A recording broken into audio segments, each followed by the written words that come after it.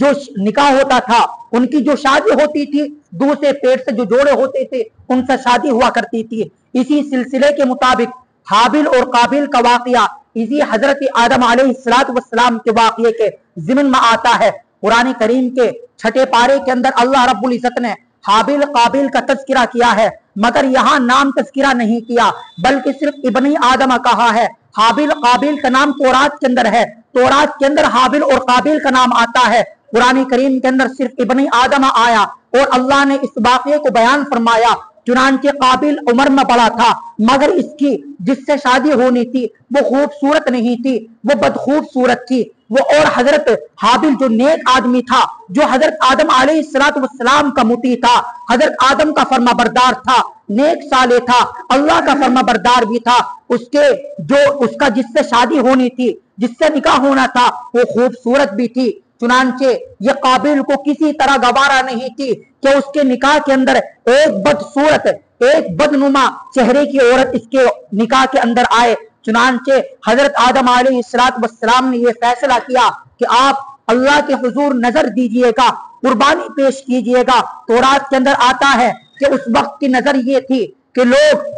کسی بلند جگہ پر نظر اور قربانی کی چیز کو رکھ دیتے تھے، اور اگر آگ جلا دیتی تھی تو سمجھ لینا کہ اللہ نے اس قربانی کو قبول کر لیا ہے۔ چنانچہ اسی طرح قابیل نے اپنے گندم کے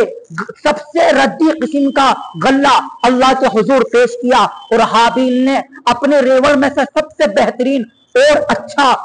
طاقتور دمبا اللہ کے حضور قربانی کے لیے پیش کیا۔ لیکن اللہ رب العزت کی مرضی اور منشی یہ تھی کہ اللہ رب العزت نے ایک آگ کو بھیجا، آگ نے حابیل کے اس دمبے کو جلا کر راکھ کر دیا، اور حضرت حابیل کا وہ دمبا، وہ قربانی اور اللہ کے حضور قبول ہو گئی۔ لیکن قابیل کو یہ بات کسی طرح گوارا نہیں تھی۔ قابیل نے کہا کہ میں تجھ کو قتل کروں گا، ضرور بالضرور میں تجھ کو قتل کروں گا۔ حابیل نے کہا ٹھیک ہے، ما انا بباسط یدی الیک لاقتلک انی اخاف اللہ رب العالمین، میں تجھ کو قتل نہیں کروں گا، میں تجھ سے بدلہ نہیں لوں گا۔ رہا قربانی کا مسئلہ، قربانی تو نیک نیت دیکھی جاتی ہے، وہاں دھمکی نہیں دیکھی جاتی، وہاں بدنیت نہیں دیکھی جاتی ہے۔ چنانچہ حابیل کو قابیل نے قتل کر دیا. قتل کرنے کے بعد یہ دنیا کا سب سے پہلا قتل تھا. اس سے پہلا نہ کوئی موت ہوئی, نہ اس سے پہلا کوئی قتل ہوا. قابیل نے جیسے ہی حابیل کو قتل کر دیا, جو بڑا نیک تھا, جو حضرت آدم کا بھی فرما بردار تھا, اللہ کا بھی فرما بردار تھا, جب حابیل کو قتل کر دیا, قتل کرنے کے بعد یہ بڑا غمزدہ ہوا کہ آپ کیسے دفن کیا جائے. بڑا ٹینشن کے اندر تھا, بڑا فکر مند تھا. اب اس نے ایک پرندے کو دیکھا. وہ پرندہ, وہ کوا اپنی چونچ سے کوئی چیز کھود رہا ہے. اس نے کریج کر ایک گڈھا کھودا اور اس نے اپنے مردہ کسی دوسرے پرندے کو اس کے اندر ڈالا. اور جیسے ہی قابیل نے اس چیز کو دیکھا, اپنے اوپر لعنت کرنے لگا, اپنے اوپر ملامت کرنے لگا, اپنے آپ کو برا بھلا کہنے لگا کہ تو اس پرندے سے بھی جا گرا ہے. اس پرندے نے ایک مردہ پرندے کو اس کے اندر دفن کر دیا. چنانچہ اس کے بعد اس قابیل نے اپنے بھائی حابیل کو اس کے اندر دفن کیا. حضرت آدم کو اطلاع ملی, حضرت آدم علیہ السلام بڑے ناراض ہوئے. یہ دنیا کا اسٹارٹنگ کا واقعہ, دنیا کی شروعات کا یہ واقعہ, اور سب سے پہلا دنیا کا یہی قتل تھا جو قابیل نے اپنے بھائی حابیل کو ایک حسد کی وجہ سے قتل کیا تھا. دعا ہے اللہ ہم سب کو عمل کرنے کی توفیق نصیب فرمائے. آمین. وآخر دعوانا ان الحمد للہ رب العالمین.